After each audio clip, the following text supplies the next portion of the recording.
If you've ever worked with wireless systems, you know that feeling. You've set everything up just right, but the signal, it's just not getting there. So why is that? Well, the answer lies in the incredible, invisible journey that signal takes. Today, we're digging into the absolute fundamentals of RF propagation. All right, before we get started, I want you to know this is just the beginning. We're kicking off a huge 20-part series where we're going to break down a really detailed report from the experts at RFI Detectives who are part of Virtualization Options, LLC.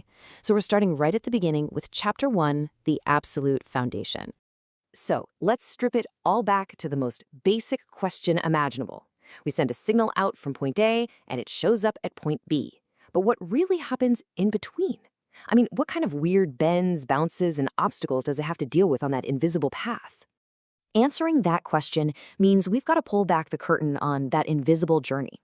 We need to get a solid handle on the science that governs how that signal moves through the world. Okay, so here's the textbook definition. It's the study of how these waves travel. But listen, the most important word in that whole sentence isn't travel, it's through. Because that journey is almost never a simple straight line. The wave is always interacting with the world. It's bending, it's bouncing, and sometimes it doesn't make it through at all. Now, I get it, this might sound a little academic, right? But for anyone working in RF, understanding this stuff isn't some nice to have. It is an absolute operational necessity. And, the report we're drawing from puts it perfectly. It says understanding these mechanisms is not an academic exercise, but an operational necessity. This isn't just theory for a classroom, it's the bedrock of pretty much everything you do out in the field. Just think about your day-to-day work. Every single link budget you have to calculate, every frequency plan you put together, every decision you make about where to stick an antenna. It all comes back to having a solid grasp of how these signals are actually going to behave in the real, messy world. All right, so let's get into that messy world. The best way to think about it is like an obstacle course that the wave has to navigate. And there are four main challenges it's pretty much always going to face. First up, we've got reflection. This one's pretty intuitive, right? The wave hits a big object, a building, a mountain, even the surface of a lake, and it bounces off. This is what creates multiple paths for the signal, which leads directly to multipath, something we are definitely going to dive deep into later in the series.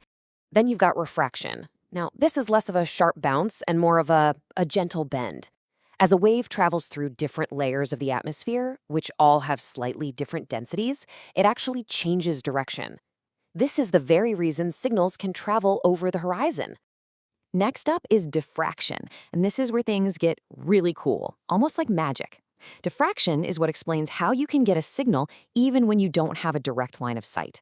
The wave literally bends around the edge of an obstacle, filling in that shadow zone right behind it. And finally, we have absorption. And this one's a bit of a downer, because this is where the wave's journey can just end. Its energy gets converted into heat as it tries to pass through things like heavy rain, a thick forest, or even just certain gases in the atmosphere. This is a direct loss of signal you can't get back. So we've got these four big things happening: reflection, refraction, diffraction, and absorption. But how do we know which one is going to be the most important in any given situation? Well, it all comes back to a single, beautifully simple little equation. And there it is. Lambda equals c over f.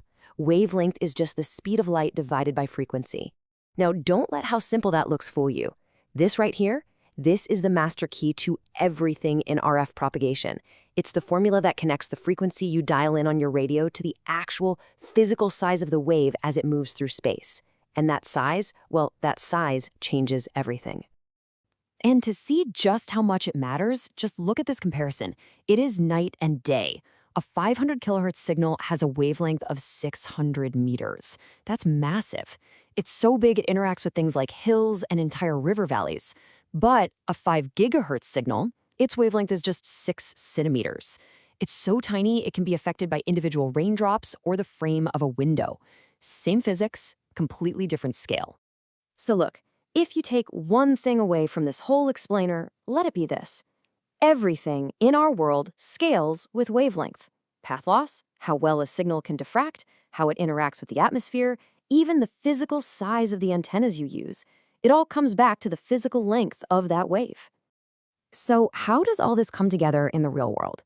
Well, these basic principles create a whole spectrum of completely different behaviors, depending on where you are on the radio dial. This table is a fantastic sneak peek of where we're going in the next few explainers. Down in the medium frequency band, those super long wavelengths mean signals literally hug the Earth in what we call a ground wave.